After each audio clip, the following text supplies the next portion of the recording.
우리 앞뒤 좌우로 인사 나누겠습니다. 주 안에서 사랑합니다. 축복합니다. 반갑습니다. 예.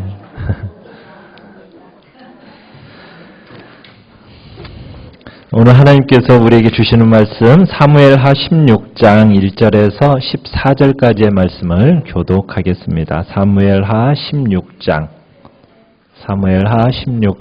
1절에서 14절까지의 말씀입니다. 사무엘하 16장 1절 제가 먼저 읽겠습니다.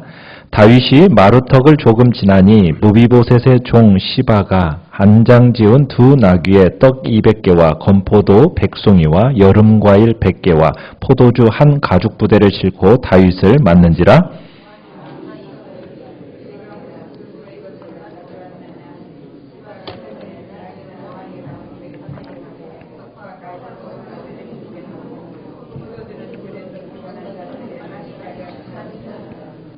왕이 이르되 내 주인의 아들이 어디 있느냐 하니 시바가 왕께 아뢰되 예루살렘에 있는데 그가 말하기를 이스라엘 족속이 오늘 내 아버지의 나라를 내게 돌리리라 하나이다 하는지라.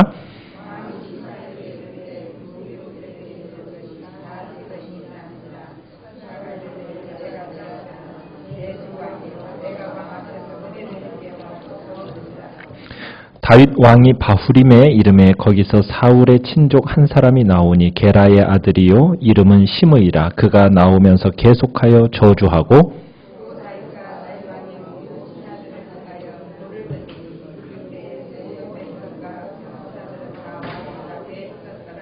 시므이가 저주하는 가운데 이와 같이 말하니라. 피를 흘린 자여 사악한 자여 가거라 가거라.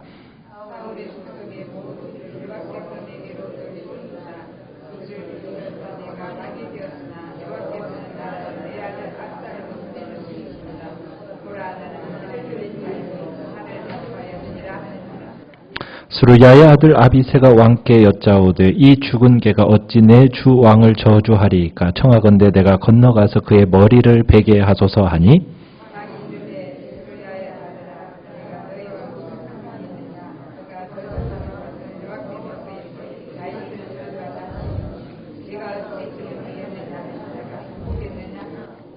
또 다윗이 아비새와 모든 신하들에게 이르되 내 몸에서 난 아들도 내 생명을 해하려 하거든. 하물며 이 베냐민 사람이랴. 여호와께서 그에게 명령하신 것이니 그가 저주하게 버려두라.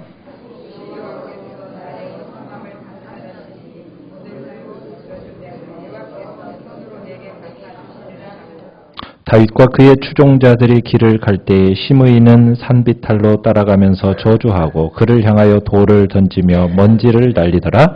왕과 그와 함께 있는 백성들이 다 피곤하여 한 곳에 이르러 거기서 쉬니라. 아멘. 오늘 말씀의 제목은 압살롬에게 쫓기는 다윗이라는 제목으로 말씀을 나누고자 합니다. 지난 시간에 우리는 압살롬이 다윗을 반역해서 구테타를 일으키는 과정을 우리가 보았습니다. 압살롬은 이 구테타를 위한 영모의 시간들을 4년을 준비해서 아버지 다윗을 향한 영모 구테타를 일으키는 겁니다. 이러한 압살롬의 모반으로 말미암아 황급하게 이제 다윗은 신하들과 함께 수도 예루살렘을 버리고 도망치기에 이르죠. 어떤 모습으로 도망쳤는가? 우리 15장 30절을 한번 보십시오. 15장 30절을 보시면은 같이 한번 읽어볼까요? 15장 30절 시작. 다윗이 감람산 길로 올라갈 때에 그의 머리를 그가 가리고 맨발로 울며 가고 그와 함께 가는 모든 백성들도 각각 자기의 머리를 가리고 울며 올라가니라.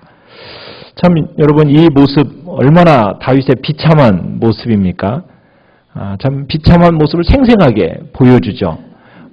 다윗이 울면서 머리를 감싸 안고 정말 감람산으로 이어지는 이 길. 여러분 이 길을 따라가는데 발도 어떤 발로요? 맨발로 걸으면서 참 왕이 백성들이 보는 앞에서 신발도 신지 않은 채 맨발로 도망치면서 머리를 쥐어뜯으면서 절규하는 이 다윗의 모습.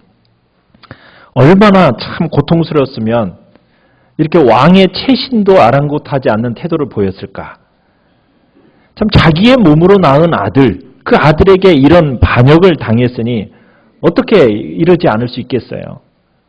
근데 다윗은 자식을 향해서 어떤 적개심을 드러내지는 않습니다. 그러기보다는 자기 머리를 감싸 안고 정말 그 수모를 다 감당하면서 맨발로 그 길을 걷고 있습니다. 다른 사람도 아닙니다. 누구에게요? 아들에게 배반을 당했으니 어디 가서 그거 누구한테 내놓고 이야기하겠어요? 그죠? 그러니 저주와 이 치욕의 피난길을 맨발로 지금 걸어가는 겁니다. 아들에게 배반당했으니 어디 가서 하소연을 하겠어요? 하소연할 데도 없는 거예요. 여러분 가장 가슴 아픈 게 뭡니까? 가장 믿었던 사람, 참 그 사람에게 배신당해서 어떻게 보면은 망하는 경우가 가장 가슴 아픈 경우이죠. 오늘 또 한 사람의 배반 소식을 듣게 됩니다.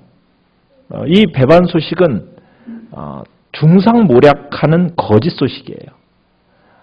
도망치는 처지에 있던 이 다윗에게 어떻게 보면 너무나도 기분 나쁜 소식이 또 들려오는 겁니다.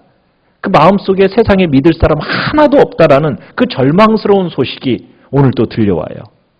그것은 이제 1절에 보시면은 다윗이 이제 압살롬으로부터 이제 예루살렘 왕궁을 빼앗기고 나서 요단강을 마루턱을 이제 조금 지나게 됩니다. 자, 지나면서 누구를 만납니까? 시바라는 사람을 만납니다. 자, 이 시바는 누구입니까? 다윗이 사랑으로 돌봐주었던 요나단의 장애인 아들 무비보셋의 종입니다. 자, 근데 이 시바가 뭘 가지고 왔어요? 안장지은 두 나귀에 떡 200개, 건포도 100송이, 여름과일 100개, 포도주 한 가죽 부대.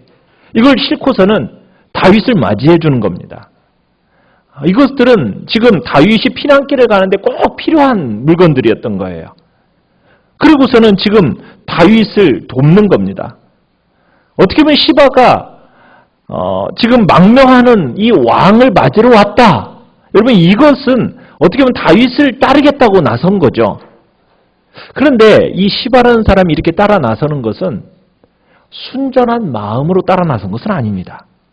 이 시바라는 사람은 굉장히 처세술에 능한 사람이었던 거예요.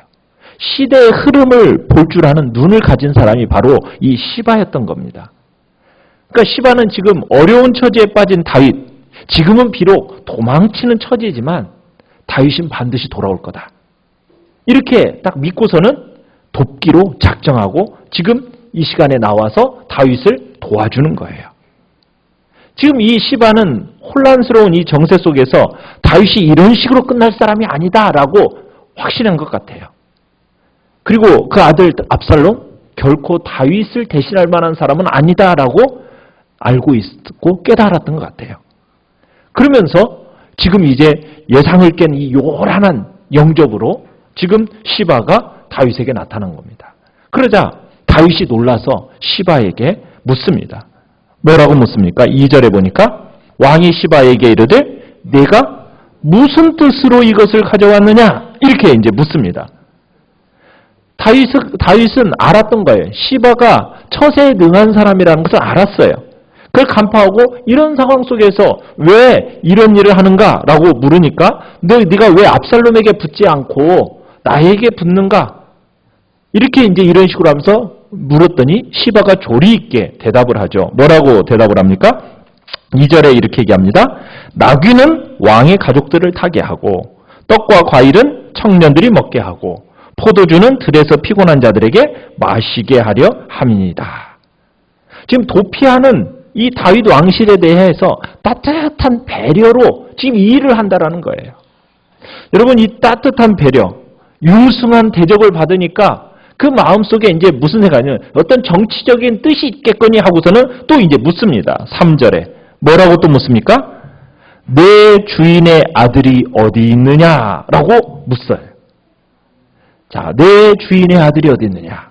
그러자 기다렸다는 듯이 시바가 뭐라고 답변을 합니까? 다윗과 함께 무비보셋을 모함하기 시작합니다. 모함하는 말을 거침없이 늘어나요. 뭐라고 얘기하고 있어요? 지금 시바가 왕에게 대답을 하는데 뭐라고 얘기하냐면 예루살렘에 있습니다. 그런데 이 무비보셋이 말하는데 뭐라고 얘기했냐면 그는 예루살렘에서 사울 왕실의 복위운동, 이 복위운동에 골몰하고 있습니다. 이스라엘 족속이 오늘 내 아버지의 나라를 내게 돌리려고 합니다. 하나이다 라고 지금 그러면서 지금 자기가 이제 왕이 될 것을 준비하고 있는 것처럼 얘기하고 있는 겁니다. 여러분, 다윗에게 있어서 무비보셋이라는 존재는 어떤 존재입니까? 어떻게 보면 정적의 유일한 혈육입니다. 그러면은 원래는 어떻게 해야 마땅해요? 제거하는 것이 마땅한 거예요. 왜? 그래야 후환이 없잖아요. 그런데 다윗은 어떻게 했어요? 이 무비보셋을 원수의 손자로 대하지 않았습니다. 누구로 대했습니까? 친구의 아들로 환대했거든요. 그래서 자기 상에서 함께 먹을 수 있게 해주면서 자기 아들같이 왕자와 똑같이 대해줬다고요. 그에게 하나님의 은총을 베풀어줬어요. 여러분, 그러면은 인간적으로 생각하면 없애야 마땅하지만 반역의 불씨가 될 수도 있고 불만의 세력들이 언젠가 이 무비보셋을 중심으로 해서 다윗에게 반기를 들지도 모른단 말이에요. 그런데 다윗은 사울을 떠올리지 않고 누구를 생각하면서 요나단을 떠올리면서 자기 중심적으로 생각하지 않고 하나님 중심적으로 생각하면서 이 무비보셋에게 은총을 베풀어 준 거예요. 자, 이런 환대에 무비보셋은 어떤 반응을 보여줬었습니까? 이젠 죽었구나 싶었던 이 무비보셋이 덜덜 떨던 무비보셋이 어찌 죽은 개 같은 나를 이렇게 돌봐주십니까 하면서 감격하면서 다윗 앞에서 충성을 서양했었거든요. 자, 그런데 지금 시바가 와서 무슨 말을 하고 있는 거예요? 이런 무비보셋이 지금 다윗을 뭐 했다고요? 배반했다는 거예요. 이 무비보셋이 지금 예루살렘에 머물면서 오늘 이스라엘 집이 내 아버지의 왕국을 나에게 돌린다 떠벌리고 있다고 하니까 지금 다윗의 마음이 지금 어떻겠습니까? 이 무비보셋마저도 배반했구나. 자기 아들도 배반했는데 정말 둘도 없는 친구의 아들도 자기를 배반했다라고 생각할 수밖에 없는 거예요. 자, 이 시바의 말이 정말이었을까요? 요나단의 아들로서 절름발이가 되었던 이 무비보셋, 정말 다윗이 각별히 도와줬는데 어떻게 이런 배은망덕한 생각을 할 수 있단 말인가? 근데 나중에 밝혀집니다. 나중에 밝혀지는데 시바의 말은 거짓말이었어요. 거짓말이었어요. 무비보셋은 다윗을 배반하지 않았거든요. 그러면 시바가 자기의 주인 무비보셋을 배신한 거죠. 그러면은 시바는 왜 그랬을까요? 무비보셋에게 하사되었던 그 재산을 이 시바가 노렸던 거예요. 딱 이 말을 듣는 순간 다윗은 이 마음이 어떻겠어요? 아들도 배신하지. 정말 친구, 둘도 없는 친구의 아들도 자기를 배신했다고 하니까 너무 허탈할 거 아닙니까? 막막하잖아요. 혈육에게도 배반당하더니 은혜를 베푼 자도 등을 돌리니 여러분, 그러면은 삶이 어떻습니까? 너무 피로가 겹겹이 몰려오는 거죠. 머리는 막 점점 더 혼미해지지 않겠습니까? 그러니까 다윗의 발걸음이 아마 더 비틀거렸을 거예요. 자, 궁지에 몰려버리고 그러다 보니까 이 다윗의 판단력이 흐려졌어요. 정신력이 굳세지 못합니다. 그러니까 이 시바의 말을 고지곧대로 그냥 받아들이는 거예요. 믿어버리는 거예요. 무비보셋이 배신했구나라는 그 배신감을 느낀 나머지 시바에게 어떤 선언을 합니까? 4절에 보시면은 왕이 시바에게 이르되 무비보셋에게 있는 거 다 누구 거다? 네 거다! 라고 하면서 선언을 해줘버립니다. 그러니까 무비보셋의 것을 누구릴 거라고 이제는 시바 네 거다! 라고 하면서 이 자리에서 선언을 해줘버려요. 시바가 그러니까는 추후의 거리낌이나 미안한 마음도 없이 이것에 대해서 어떻게 지금 반응을 하고 있습니까? 내가 절하나이다. 내 주 왕이여. 내가 왕 앞에서 은혜를 입게 하옵소서. 무슨 얘기예요? 그거 다 자기가 갖겠다고. 지금 자신의 탐욕을 충족시키는 말을 하는 겁니다. 어떻게 보면은 거짓으로 주인을 모함하고 그리고서는 자신의 이익을 챙기는 아주 비열한 사람이 바로 이 시바였던 거예요. 공경에 처한 다윗 왕을 동정심을 베풀어 딱 도와주면서 자신의 탐욕을 챙기는 시바. 근데 이 다윗의 결정은 어떤 결정이에요? 너무나도 감정적인 결정입니다. 더욱이 지금 도망을 치는 사람이 발표할 수 있는 성질의 것입니까? 아닙니까? 지금 도망가면서 무슨 처지로 지금 이렇게까지 선언을 하는 거예요. 사실 이 문제는 다윗이 돌아온 후에 사실조사를 다 해보고 나서 처리할 수도 있는 문제 아닙니까? 그런데 지금 사울의 집에 대한 어떤 깊은 불신이 다윗에게 있었기 때문에 이 시바의 이 거짓말을 딱 믿고서는 그냥 그 자리에서 무비보셋의 재산을 딱 몰수 명령을 내리고서는 그리고 시바에게 줘버리는 거예요. 이건 다윗 왕의 행동으로서 적절하지 못한 행동인 거죠. 그런데 다윗은 지금 어떤 상태예요? 아들한테 배반당해. 사랑했던 요나단의 아들로부터 또 배반당해. 그러니까는 너무 실망스럽고 절망스러우니까 지금 판단력마저도 흐려져 버린 거예요. 참 다윗은 분별력을 가졌어야 되는데 가지지 못한 거죠. 그렇지만 참 공경에 처했을 때 우리도 그렇잖아요. 공경에 처했는데 내가 진짜 공경에 처했는데 우리에게 누군가 호의를 베풀어주는 사람이면은 그 말을 우리가 객관적으로 분별이 가능합니까? 못합니까? 우리가 그 객관적으로 분별한다는 건 참 힘든 거예요. 어려운 거예요. 그렇지 않겠어요? 어려울 때 도와주는 사람의 말 우리가 들을 수밖에 없는 것이 우리 인간이잖아요. 그래서 우리는 겸손하게 하나님 앞에 분별력을 자꾸 구해야 됩니다. 그냥 남의 말만 듣고 성급하게 판단하고 상대방을 오해하고 우리 부당하게 대해서는 안 되는 거예요. 혹시나 우리는 그런 적은 없는가 우리 자신 한번 돌이켜봐야 되는 거죠.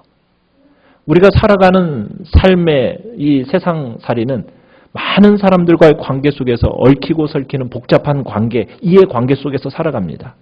그 관계 속에서 우리는 하나님 앞에서 바른 판단력을 가질 수 있도록 하나님 앞에 우리 기도해야 돼요. 그 노력해야 됩니다. 성급하게 판단해서 그 일을 그릇되게 처리하지 않도록 하나님 저에게 판단력을 주시고 분별력을 주시고 주님 앞에서 지혜롭게 결정할 수 있는 지혜로움을 달라고 우리는 끊임없이 기도해야 되는 겁니다. 자, 그런데 그 다음에 이게 또 웬일입니까? 이제 5절부터 보면 다윗 왕이 이제 예루살렘 남방 성읍이자 여리고로 올라가는 길목 바우림이라는 곳에 이르게 되었어요. 이곳은 베냐민 지파의 땅입니다. 사울의 옛 고향이거든요. 자, 그곳으로 들어오니까 이번에는 어떤 마중이 기다리고 있습니까? 완전히 저주의 소리가 이제 막 들려오기 시작합니다. 사울의 친족인 게라의 아들 시므이라는 사람이 이 다윗의 피난행렬을 따라오면서 뭐 하는 거예요? 저주하는 거예요. 계속해서 저주하는 겁니다. 뭐까지 던지면서 6절에 보면은 돌까지 던지면서 계속 이 행렬을 저주하면서 돌 던지는 거예요. 그러면서 이 시므이라는 이 사울의 친척인 시므이가 계속해서 다윗을 따라오면서 악담하고 저주 퍼부으면서 돌 던지면서 오물 던져대면서 막 그러는 거예요. 지금 다윗을 주위로 해서 지금 군대들과 용사들이 함께 백성들이 옹호하고 있는데 이것에 대해서 맞대응을 하진 않아요. 자, 그런데 이 시므이의 저주의 언어가 어떤 정도냐면 우리 7절, 8절을 같이 한번 읽어보겠습니다. 시작. 시므이가 저주하는 가운데 이와 같이 말하니라. 피를 흘린 자여 사악한 자여 가거라 사울의 족속의 모든 피를 여호와께서 내게로 돌리셨도다. 그를 이어서 내가 왕이 되었으나 여호와께서 나라를 내 아들 압살롬의 손에 넘기셨도다. 보라 너는 피를 흘린 자이므로 화를 자초하였느니라 하는지라. 지금 다윗을 저주하는 겁니다. 너 살인자여 이 잔인한 놈아 이 마을에서 꺼져라 사라져라.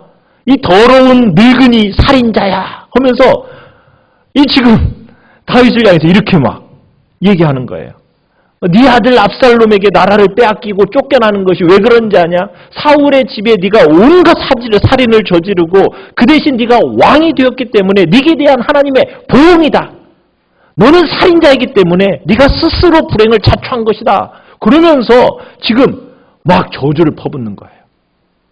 갈수록 첩첩산중입니다. 그렇지 않습니까? 지금 혈육에게 아들에게 배신당해. 또 친구의 아들에게 은혜 베푼 자에게 배신당해. 그러더니 또 이제 그를 괴롭혔던 원수의 친척에까지 지금 공격을 받는 거예요. 지금 어떻게 보면 다윗은 끝이 뭐 어딘지 모를 지금 추락 가운데 있는 겁니다. 다윗의 일생 동안에서 이렇게 처참한 순간은 없었을 거예요. 오죽했으면 발에 지금 흙을 묻히지 않던 왕이 맨발로 그렇게 걷는 자리까지 떨어졌겠어요. 이 시므이라는 사람은 사울의 집사람이에요. 근데 이 사람이 뭐라고 생각하는 거예요? 사울의 집안이 결국 이 다윗이 왕의 자리를 빼앗았다. 이렇게 생각하는 거예요. 그래서 피난 가는 다윗을 보면서 지금 참고 있었던 욕과 저주를 막 퍼붓는 겁니다. 다윗의 이 참담한 전락, 이것이 결국 왜 그런 거냐? 네가 사울 왕을 폐위시키고 왕자를 빼앗은 것에 대한 죄악에 대한 하나님의 응징이다 라고 하면서 지금 다윗 왕위를 피 흘려 강탈한 어떤 권력으로 지금 규정하고 있는 거예요. 그러니까 이 시므이가 다윗을 왕으로 여기지 않는 거예요. 기름 부은 자로 여기지 않는 겁니다. 뭐라고 얘기하는 거예요? 살인자, 사악한 자, 사울을 죽게 만든 자. 다윗 때문에 사울이 죽게 됐다는 거예요. 여러분 이 말이 맞는 말입니까? 틀린 말입니까? 다윗이 왜 사울을 죽인 살인자입니까? 다윗이 사울을 죽였습니까? 아니, 죽이지 않았어요. 죽일 마음이 있었나요? 죽일 마음도 없었어요. 다윗이 죽이려고 했다면은 정말 다윗이 죽일 수 있었지만 죽였어요? 안 죽였어요? 두 번의 기회가 있었지만 죽이지 않았거든요. 칼을 거둬들였잖아요. 그렇지 않습니까? 그냥 사울의 옷자락만 살짝 베어내서 자기 마음만 전했던 것이 다윗이잖아요. 오히려 다윗을 죽이려 했던 것이 누구예요? 사울이잖아요. 사울과 요나단을 죽인 게 누굽니까? 다윗이 안 죽였죠. 누가 죽였어요? 블레셋 군대가 죽였잖아요. 어떻게 보면 더 정확히 말하면 누가? 하나님이 죽이신 거거든요. 길보아 전투에서 사울의 가문이 철저하게 멸문지하를 당한 것이 그 배후에 누가 있었던 겁니까? 사울을 향한 하나님의 심판이 있었던 거예요. 그런데 지금 이 책임을 다 누구에게 뒤집어 씌우는 거예요? 지금 이 시므이는 다윗에게 다 뒤집어 쓰이는 거예요. 사울을 이어서 왕이 되었던 거. 이게 다 네가 살인자다. 네가 왕의 자리를 빼앗았다. 그러면서 온갖 모욕과 저주를 지금 퍼붓는 거예요. 이런 자격과 권리도 없는데 지금 이러고 있는 겁니다. 어떻게 보면은 억지죠. 누명이고 무고한 거예요. 그런데 이 부패하고 바보 같은 왕, 이 살인자, 이 다윗에게 이 쏟아드는 어떻게 보면은 돌멩이보다도 이 말들이 다윗의 마음에는 더 깊은 상처를 안겨줬을 거예요. 자, 이 장면을, 이 말을 듣고 있던 한 사람이 나서죠. 9절에 보니까. 누가 나섭니까? 스루야의 아들 아비새가 딱 이 무례한 행위를 보고서는 이제 뭐라고 얘기합니까? 어떻게 이 죽은 개가 어찌 내 주왕을 저주합니까? 내가 가서 그의 머리를 베게 하소서. 뭐예요? 이 죽은 개가 어찌 내 왕을 저주하냐고. 나로 하여금 저놈 죽여버리겠다고. 다윗이 지금 도망은 치지만은 완전히 망해서 가는 건 아니잖아요. 지금 그를 따르는 군대가 있어요. 그러니 시므이 정도는 얼마든지 해치울 수 있는 겁니다. 자, 그런데 이에 대해서 다윗의 반응이 어떻게 나옵니까? 굉장히 감동적으로 나옵니다. 자, 다윗이 극도의 자제력과 침착함을 드러내면서 이제 뭐라고 얘기를 하는지 우리 10절을 한번 읽어보겠습니다. 10절. 시작. 왕이 이르되 스루야의 아들들아 내가 너희와 무슨 상관이 있느냐. 그가 저주하는 것은 여호와께서 그에게 다윗을 저주하라 하심이니 내가 어찌 그리하였느냐 할 자가 누구겠느냐 하고. 자, 여기서 지금 뭐라고 얘기하는 겁니까? 시므이가 옳다. 그는 나에게 지금 진실을 말하고 있는 것이다. 하나님이 나에게 저주하라고 명령하셨다. 시므이는 단지 하나님의 저주를 전하는 대변인일 뿐인 거다. 그냥 내버려 둬라. 그의 저주의 설교는 내가 들어야 할 하나님의 말씀이다. 다윗이 이렇게 얘기를 하는 거예요. 다윗이요, 이 시므이가 떠들이는 이 저주의 소리를 누구의 말로 들었다고요? 하나님의 말씀으로 들을 수 있었다라는 거예요. 여기서 이제 다윗의 본연의 모습으로 이제 돌아가기 시작합니다. 다윗이 어떻게 보면은 이 시므이의 저주의 소리 속에서 하나님의 음성을 들었어요. 자기의 최근의 모습을 직면하게 되는 거예요. 시므이의 저주를 딱 들으면서 다윗은 자신이 저지른 그 잘못, 자기가 실망시켰던 모든 사람들이 생생하게 되살아났던 거예요. 어떻게 보면 이 말을 들으면서 다윗은 뭐 할 수도 있어요? 자기 방어적으로 나올 수도 있습니다. 어떻게 보면 불타는 복수심으로 대할 수도 있는 거예요. 그런데 다윗은 그렇게 하지 않아요. 자기 자신에 대해서 진실에 직면할 수 있었던 거예요. 뭐가요? 나는 그래. 나의 근본적인 신분은 왕이 아니라 뭐다? 죄인이다. 시므이의 저주 속에서 그래, 나는 더러운 살인자다. 나는 죄인이다. 나는 하나님의 자비에 의해서만 살아갈 수 있는 죄인이다라는 사실 앞에 이 다윗이 진실하게 자신을 세우는 겁니다. 이 시므이의 저주가 어떻게 보면은 다윗에게 있어서 왕의 허울을 확 벗겨내면서 자기의 영혼을 적나라하게 드러내고 있다는 것을 그대로 하나님의 말씀으로 다윗이 받은 거예요. 하나님의 말씀으로 시므이의 저주를 삼아버린 겁니다. 그러면서 하나님의 그 절대 주권 아래에서 이 시므이의 저주를 딱 받아들이니까 하나님이 허락하지 않으셨다면 이 모든 모욕적인 언사, 이 저주 시므이의 입으로부터 나올 수 없는 거다. 이건 하나님의 말씀이다.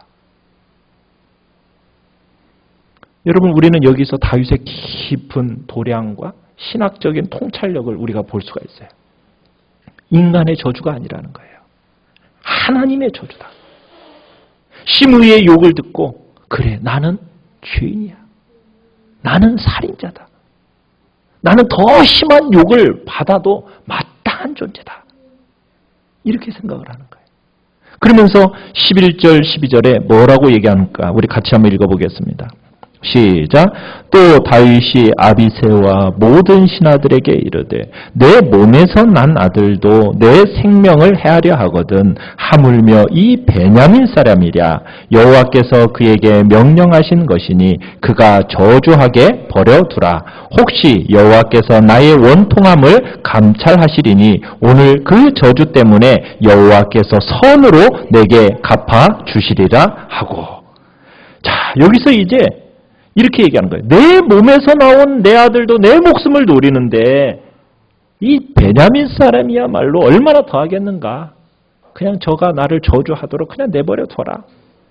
근데 하나님께서 나의 이 원통함과 이 억울함 다 살펴보고 계실 것이니 하나님께서 이 저주 까닭에 나를 하나님께서 좋게 선하게 갚아주실 것이다.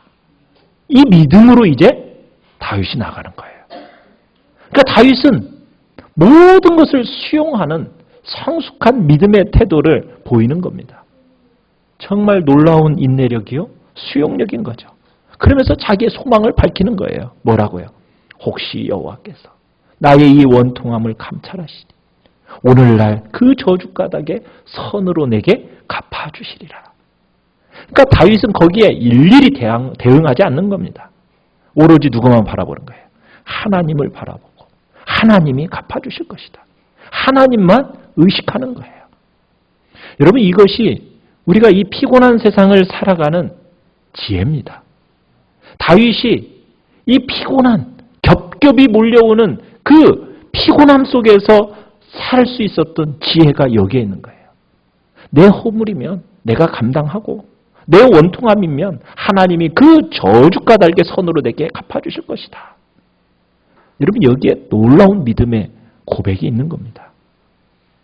결국 사무엘하 19장 19절로 가보면 시므이는 나중에 어떻게 합니까?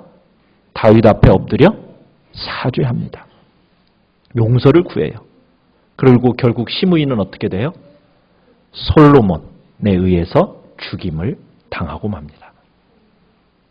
다윗은 지금 자기 아들이 자기를 대적하는 것에 대해서 하물며 원래 좋지 않은 관계 가운데 있던 자라면 욕하는 것이 당연한 거다. 하나님이 모든 것을 바로잡아 주실 것이다. 이 믿음. 여러분, 하나님의 절대적인 주권, 그 섭리와 그 섭리의 그 빛 아래서 자신의 굴욕과 고난을 이해했을 때 다윗은 그 시므이의 분노, 적개심, 이걸 누그러뜨릴 수 있었던 겁니다. 우리는 악한 자를 직접 상대하지 않도록 주의해야 됩니다. 왜냐하면 악한 자를 직접 상대하는 것은 어떻게 보면 우리 또한 악한 자가 되는 거예요. 차라리 어떻게 하는 것이 마땅한 겁니까? 하나님께 맡겨버리는 거예요. 그럼 하나님이 오히려 더 좋은 것으로 우리에게 상급을 주시는 겁니다. 그러니까 다윗은 모든 것을 하나님께 돌린 거예요. 자식도, 원수도, 모든 상황도 다 하나님께 돌리는 거예요. 그리고 그는 자기를 따르는 부하들과 이제 자기 갈 길을 묵묵히 계속해서 갈 뿐이에요. 근데 시므이는 계속해서 어떻게 해요? 13절에 보니까 계속 따라가면서 저주하고 돌을 던지고 먼지를 날리고 계속 그러니까 결국 14절에 왕과 그와 함께 있는 백성들이 다 어떻게 됐다고요? 피곤해졌어요. 그리고서는 그곳에서 이제 쉬게 됩니다. 한 곳에 이르러서. 우리는 참 이 모습 속에서 다윗이 왜 하나님의 사랑받는 종인가를 우리는 보게 되는 거예요. 다윗이 왜 하나님께서 남다르게 각별한 은총을 베풀어 주셨는지를 우리는 이 장면 속에서 보게 되는 겁니다. 다윗은 피곤한 인생을 살아가는 믿음의 지혜를 터득한 사람이었기 때문이에요. 사랑하는 성도 여러분, 여러분의 인생 속에서도 인생의 어떤 고난 속에 어떤 문제 가운데 허덕이고 계십니까? 그 인생고의 문제로 인해서 그 문제들이 짐이 되어 누르고 정말 우리의 가슴에 비수가 되어서 찌르는 일, 정말 우리의 가슴에 불길이 되어서 심령을 검게 태우는 그런 상황과 환경이 있으십니까? 우리 다윗처럼 우리 하나님을 바라보시기 바랍니다. 다윗처럼 하나님께 맡기시기 바랍니다.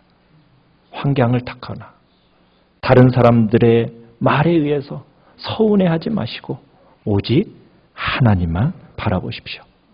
하나님께로부터 오는 좋은 것을 우리 기대하십시오. 그럴 때 우리는 피곤한 인생 속에서도 피곤하지 않고 활기차게 우리는 생기 있게 살아갈 수 있게 되는 거예요. 하나님께서 우리의 원통함을 감찰하십니다. 오늘날 그 저주가닥에 선으로 내게 갚아주실 것이다. 감찰하시는 하나님, 우리의 원통함을 갚아주시는 하나님, 이 하나님을 바라보면서 우리에게 있는 온갖 피곤함과 공고함을 깨끗이 풀어내는 복된 승리의 자리에 있기를